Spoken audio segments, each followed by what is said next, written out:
Propaganda komunis di tahun 60-an diantaranya dengan banyaknya pementasan seni rakyat dengan lakon Matine Gusti Allah atau meninggalnya Tuhan Allah.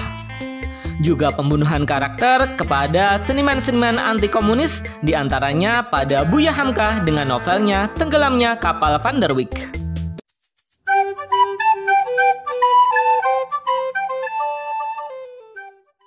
Bismillah, assalamualaikum guys. Ketemu lagi dengan channel Cah Solo. Kali ini kita akan membahas sejarah lagi kaitannya dengan budaya.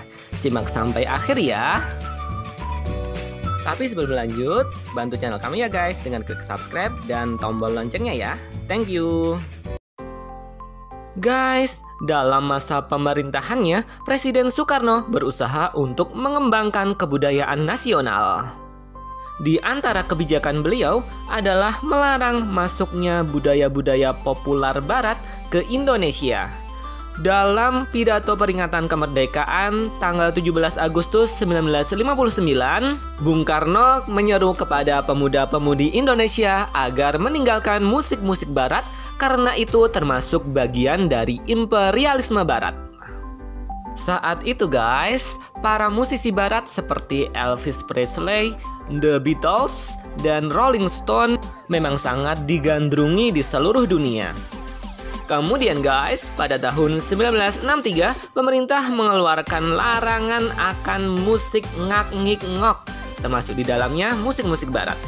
Puncaknya guys, pada tahun 1965, grup musik Kus Bersaudara atau Kus Plus dipenjara oleh pemerintah setelah memainkan musik The Beatles. Situasi perpolitikan seperti itu guys memberi ruang bagi PKI atau Partai Komunis Indonesia untuk melancarkan aksi ofensif revolusionernya dalam lapangan budaya di Indonesia. Pada tanggal 17 Agustus 1950, pimpinan PKI seperti DN Aidit dan Nyoto menggandeng para seniman untuk membentuk Lembaga Kebudayaan Rakyat atau Lekra, sebuah organisasi yang mengurusi kebudayaan yang beranggotakan para seniman. Secara resmi guys, Lekra tidak berada di bawah PKI. Namun, organisasi ini sangat sejalan dengan agenda PKI karena mayoritas anggotanya adalah anggota PKI walaupun tidak semuanya.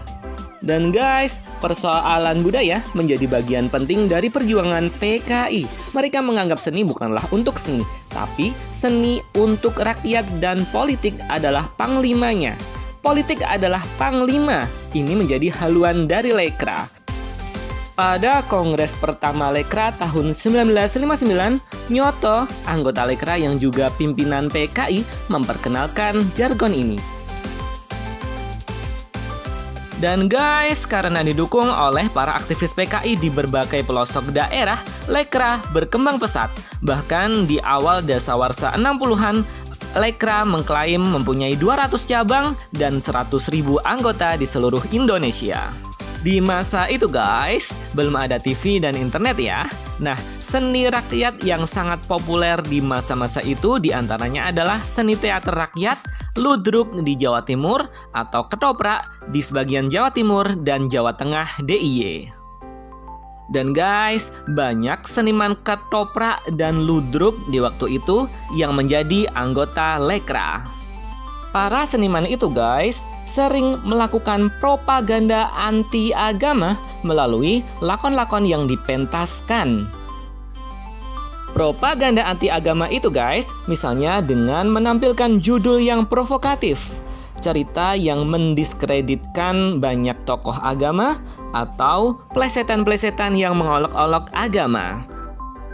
Di banyak tempat di Jawa Tengah dan Jawa Timur guys, para seniman komunis mementaskan seni ketoprak atau ludruk dengan judul Patine Gusti Allah atau meninggalnya Tuhan Allah, atau lakon Sunate Jibril atau sunatnya malaikat Jibril, atau juga lakon Gusti Allah Dadi Manten atau Tuhan Allah yang menjadi pengantin. Selain itu guys, para seniman komunis juga sering menampilkan cerita dalam pentasnya tentang karakter umat Islam yang sangat buruk. Misalnya karakter Haji yang licik, Haji tuan tanah yang jahat, dan kaki tangan penjajah. Pementasan seperti ini guys, serupa dengan pementasan opera yang dilakukan oleh Uni Soviet di negara-negara Islam yang dijajahnya. Seniman komunis Uni Soviet guys mementaskan lakon dengan cerita kekejaman tuan-tuan tanah yang muslim, ulama-ulama Islam yang kolot, dan desa-desa muslim yang kotor dan ketinggalan zaman. Dan guys, selain mementaskan lakon dengan propaganda anti-agama, para seniman komunis waktu itu juga sering memelesetkan istilah-istilah agama menjadi bahan olok-olok.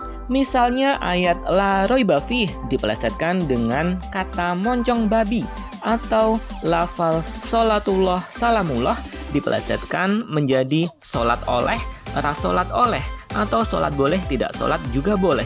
Na'udzubillah min dalik.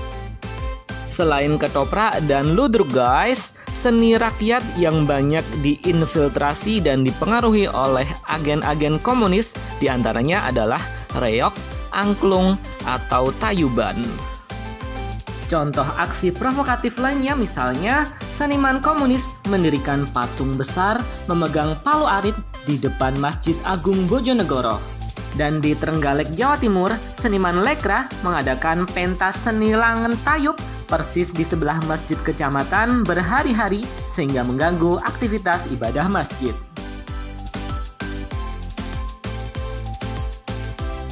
Dan guys, selain seni rakyat, para seniman komunis dan aktivis Lekra juga merambah seni budaya di media massa. Misalnya guys, Koran Harian Rakyat yang merupakan koran corong PKI menerbitkan rubrik kebudayaan yang menjadi wadah untuk menampung persoalan budaya yang dikemas sesuai dengan agenda PKI. Ada pula majalah Zaman Baru di Surabaya. Juga rubrik Lentera di Harian Bintang Timur yang dipimpin oleh Pramudia Anantatur. Dan di bidang sastra guys, para sastrawan yang berafiliasi dengan komunis menyuarakan aliran realisme sosialis yang sering dipertentangkan dengan humanisme universal. Mereka menyuarakan bahwa sastra tidak bisa dipisahkan dari politik dan humanismenya adalah humanisme proletar yang bertentangan dengan humanisme universal. Para sastrawan yang berafiliasi dengan komunis guys sering berpolemik dan menyerang sastrawan yang tidak sejalan dengan mereka. Misalnya guys, sastrawan Lekra Yubar Ayub yang mengkritik Jalan Tak Ada Ujung, novel karya Mukhtar Lubis yang dianggap tidak sejalan dengan agenda revolusi nasional. Kemudian guys, Pramudia Anantatur melalui rubrik Lentera yang dipimpinnya yang menuduh dan menyerang habis-habisan Buya Hamka sebagai plagiat dalam novelnya Tenggelamnya Kapal Van der Wijk. Novel ini guys dituduh menjiplak novel Magdalena karya Mustafa Manfaluti dari Mesir. Buya Hamka guys menolak untuk mengomentari polemik ini. Beliau sendiri memang mengakui beliau terpengaruh oleh Manfaluti, namun bukan menjiplak. Beliau menyarankan agar persoalan ini diselidiki oleh suatu komisi yang dibentuk oleh Fakultas Sastra. Akhirnya guys, novel Magdalena karya Manfaluti itu diterbitkan dalam bahasa Indonesia, diterjemahkan oleh AS Alatas dari Universitas Indonesia. HB Yasin dan berbagai pihak membela Buya Hamka dan menurut mereka karya Hamka tersebut bukanlah saduran apalagi jiblakan.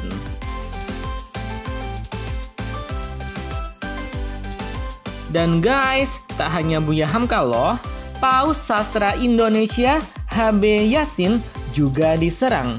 Beliau dituduh sebagai anti-manipol, anti-Pancasila, dan pro-kapitalisme.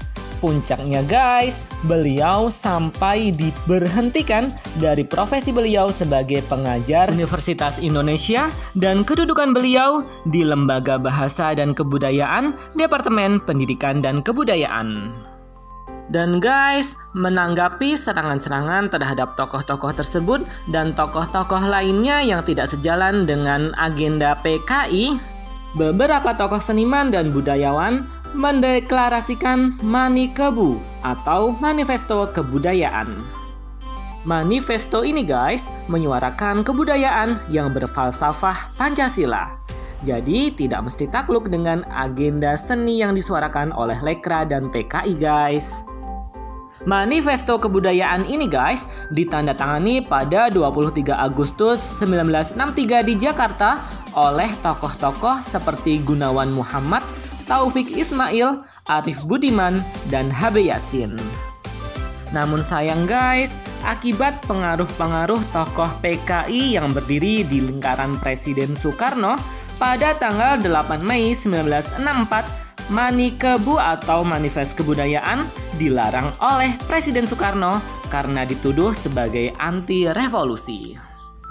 Dan guys, agresifnya PKI dalam propaganda ateisme dan tekanan terhadap gerakan umat Islam yang terus menentang komunisme tak bisa dilepaskan dari semakin kuatnya kedudukan dan berpengaruhnya PKI di kancah politik, terutama di lingkaran Presiden Soekarno di masa-masa akhir jabatannya.